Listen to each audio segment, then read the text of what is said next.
Okay, we're back on this channel again. Today I'm going to be talking about why I got rid of my Blackmagic Pocket Cinema Camera 6K. Not the Pro one, not the one with the built-in NDs, the bog standard one. Before I get into this video, no, this isn't an ad spot, but I do want to say that this camera is still a fantastic camera. One that I recommend to people who need that kind of thing, and this is in no way a de-recommendation, if you will. I still recommend the camera to people who want something like that, but there are a few reasons why I got rid of it. And actually, in my time over the time using the camera, it was really good. It was fantastic to use, really worked, I guess, but I'll get into towards the end why I thought maybe changing the camera was worthwhile, but the main reasons why I got rid of it. The shape of it. The thing is, this thing looks like a DSLM or DSLR in photos and videos online, but in reality it is a lot wider and a lot chunkier. What this means is that it doesn't fit on gimbals as well. It means that when you're using it handheld, the balance is off, and that's one of actually the most important reasons. And the fact that because the ports are on the side, like they mostly are on DSLM and DSLR cameras, it means that you're creating an even wider profile, so holding it can be a bit, well, just unnerving, I would say. It's not a very pleasant thing to handhold. That is one of the main reasons I got rid of it. Tying in with that is rigging. So basically the idea of these pocket cinema cameras is that you rig them out to how you want. So you want a broadcast style, you really don't need much there. You just stick it on the HDMI, maybe run it into a capture card, very minimal. You want to do a bit more vloggy stuff, you stick on a wider lens, you put on maybe the screen on the top, you change it out, and then if you wanted to do an interview style, maybe you would hook up a few microphones with the adapted mini XLR. You've got stuff like that. I didn't like that shape or the rigging. I bought it knowing that I'd have to rig it out, and I wanted to try it because I'd rigged out previous cameras. I thought, well, what the heck, let's just try it.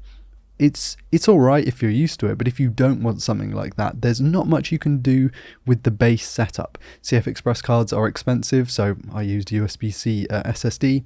The screen is not very ergonomic, so I wanted an ergonomic screen. The battery life is abysmal, which we'll get onto, and I had an external battery. You end up with so many extras and so much going on that it's just uncomfortable, adds that lack of balance that I said earlier, and you just get not a very great experience. The battery life is abysmal. What else can I say? I mean, I expected it going into it, and I'm sure many of you that have seen a Blackmagic Pocket cinema camera review know that the battery life's not very good on either the standard or the 4K, the 6K, whatever. It's just not great, and it's kind of designed to be rigged out, like I said in the previous section.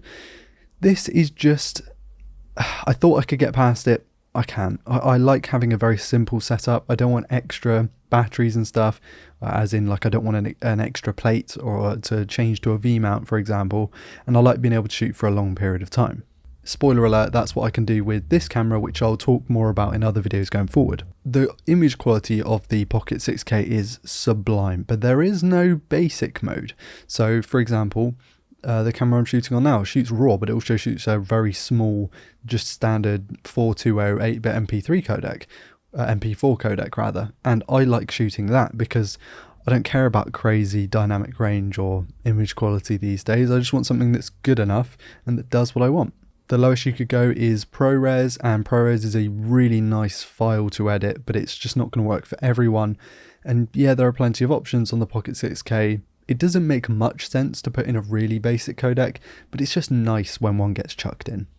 No autofocus. Now, I can hear you just scrolling down to the comments.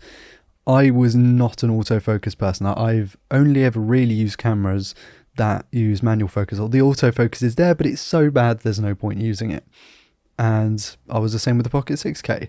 Then I got an A7 III as a stills camera, started using it a bit for video where I needed to, and then pretty much fully converted to it because of the autofocus. The camera that I'm using now is a cinema camera, but it has fantastic autofocus. So it's just something that I've become used to, and it's so nice for like A-roll and stuff where you're a little bit further from the camera. You can't sort of have someone change it because you're a one-man band, and also the fact that like when you're moving around, sometimes the manual focus, you need to adjust it. Either way, this isn't the end of the world. Most people know, they'll just use manual focus lenses, but it's one of the reasons I got rid of the camera. And the main reason I sold the Pocket 6K is because this camera came for sale. It is the Canon EOS C200, and I've had it for sort of 3 months now, basically ever since I sold the Pocket 6K.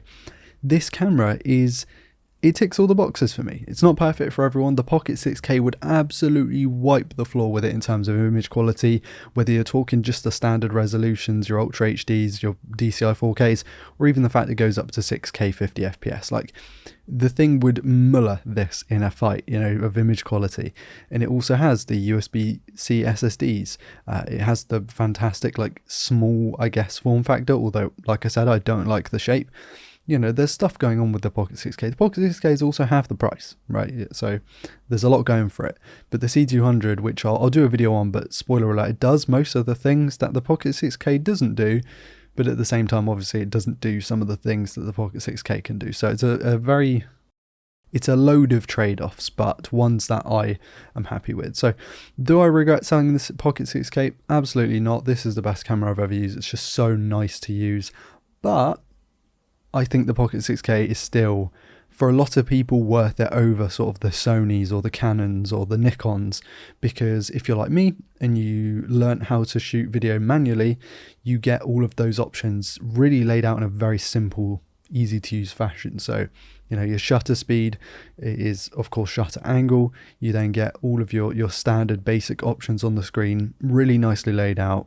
Everything is there. There's pretty much nothing missing, but you just have to adapt for it. It's just a really nice setup, and one that I recommend to many people. But going forward, of course, I will not be using that anymore. Not sure what else I'm going to do on this channel. I like chucking in bits and bobs, like doing different things on the main channel, but I've noticed that the numbers are not doing too well on the main channel, and I'm slowly starting to pull back all of the different bits of content I'm doing and sticking to basically phones and games consoles on the main channel, using this for camera stuff, of which I have quite a lot of content, quite a lot of backlogged content from the past couple of years, and then also going forward I'm going to have a bit more coming in. And then the IEM's going on the third channel. So let me know what you'd like to see about or like to hear, like to see from me, I guess, when it comes to several different cameras. The Pocket 6K I can do more content on because I used it for such a long period of time that I kind of got to grips with a lot of the features. Canon C200, which I will be doing more videos on soon. The R5C re-review is coming. I only did the main one on the main channel a little while ago, but I want to be doing a proper in-depth one on the camera channel. And then I'll also be going into a couple of the previous cameras I had: Sony a6300, Sony a7 III, a7R Mark II, and what else did I have? I don't know, but I am looking to purchase a Fuji in the next probably the next 2 to 3 months. So we will discuss that going forward. Anyway, massive thanks to anyone who's watching this video, new channel. Please hit like, subscribe, all that stuff. It's really good for the channel, and hopefully we can build this into something. I'm aiming for 5k subscribers by the end of 2024. Just, nice small channel, let it build slowly. I'm not going to post loads to this channel, and you've probably seen that by now because this is the second upload in 3 months. So anyway, I've been Ryan Thomas. Thanks for watching Rye Reviews Cameras. Check out all the links in the description. I'm not sure there's actually going to be that many in the description, but there we go. And I'll catch you later. Cheers.